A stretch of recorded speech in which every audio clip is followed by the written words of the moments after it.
हम पढ़ेंगे अब गुप्त वंश के अगले राजा। कल हमने पढ़ा था चंद्रगुप्त प्रथम के बारे में, और उस समय गुप्त वंश की राजधानी थी वो क्या थी? पाटलिपुत्र, जिसने महाराज धीराज की उपाधि धारण की थी। किसने की थी? चंद्रगुप्त प्रथम ने। वास्तविक संस्थापक गुप्त वंश का कौन था? चंद्रगुप्त प्रथम। उसके बाद चंद्रगुप्त का बेटा है वो राजा बनता है, जिसका नाम था क्या? समुद्रगुप्त। क्या नाम था? समुद्रगुप्त। समुद्रगुप्त ने 335 ईस्वी से 380 ईस्वी तक शासन किया था। कब किया था? 335 से 380 ईस्वी तक। इसकी जो साम्राज्य विस्तार की नीति थी वो थी दिग्विजय की नीति, यानी चारों दिशाओं को जीतना और अपने साम्राज्य को बड़ा बनाना। अपने साम्राज्य को क्या करना? बड़ा बनाना। समुद्रगुप्त ने अपने क्षेत्र को जीतने के लिए कौन सी, अपने क्षेत्र को बढ़ाने के लिए कौन सी नीति को अपनाया था? दिग्विजय की नीति को अपनाया था। इसके दरबार में एक कवि था जिसका नाम था हरिसेन। क्या था?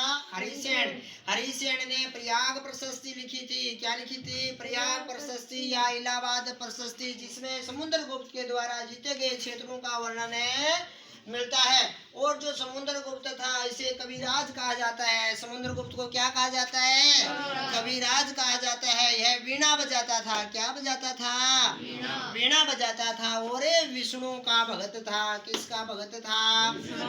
विष्णु का भगत था। और वह विष्णु का भक्त होते हुए किसी दूसरे राज्य के धर्मों का किसी प्रकार से अनादर नहीं करता था, यानी सभी धर्मों को क्या देखता था? समान दृष्टि से देखता था। समान दृष्टि से देखता था। इसने अपने शासन काल में अश्वमेध यज्ञ भी करवाए, और इसने अपने सिक्कों पर लिखवाया था। क्या लिखवाया था?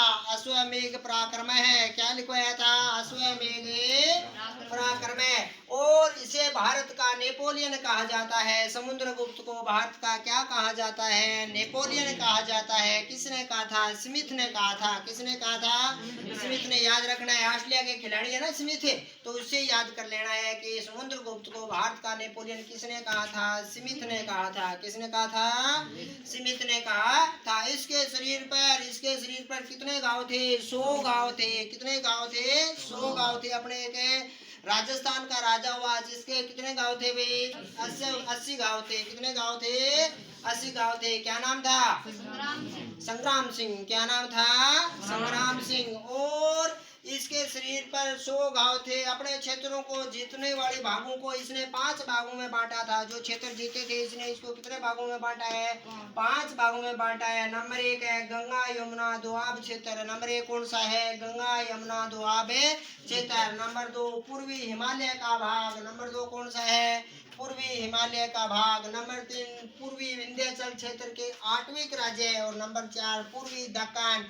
नंबर 5 दक्षिण भारत के राज्य और संक एवं कुषाण राज्य है। तो ध्यान रखना है कि क्या रखना कि समुद्रगुप्त ने जब अपने क्षेत्र जीते थे कौन सी नीति अपनाई थी? दिग्विजय की नीति। कौन सी नीति? दिग्विजय की नीति। कविराज किसे कहा जाता है? कविराज समुद्रगुप्त को कहा जाता है। कविराज किसे कहा जाता है? समुद्रगुप्त को। विष्णु का भगत कौन था? समुद्रगुप्त था। वीणा कौन बजाता था? समुद्रगुप्त बजाता था। वीणा बजाते हुए सिक्कों पर आकृति किसकी है? समुद्रगुप्त की है। शरीर पर 100 घाव किसके थे? समुद्रगुप्त के थे। समुद्रगुप्त के दरबार में कवि कौन था? हरिसेन था। कवि कौन था? हरिसेन था। हरिसेन ने क्या लिखी? प्रयाग प्रशस्ति लिखी। प्रयाग प्रशस्ति में किसका वर्णन मिलता है? समुद्रगुप्त के जीवन का वर्णन मिलता है। भारत का नेपोलियन किसे कहा जाता है? समुद्रगुप्त को कहा जाता है। किसने कहा था? स्मिथ ने कहा था। किसने कहा था? स्मिथ ने कहा था। और इसे वीणा बजाते हुए किस पर दिखाया गया है? सिक्कों पर दिखाया गया है। और समुद्रगुप्त के द्वारा जीते गए क्षेत्रों को कितने भागों में बांटा है? 5 भागों में बांटा है। कितने भागों में बांटा है? 5 भागों में। तो ये हो गया बेटा समुद्रगुप्त। क्या हो गया?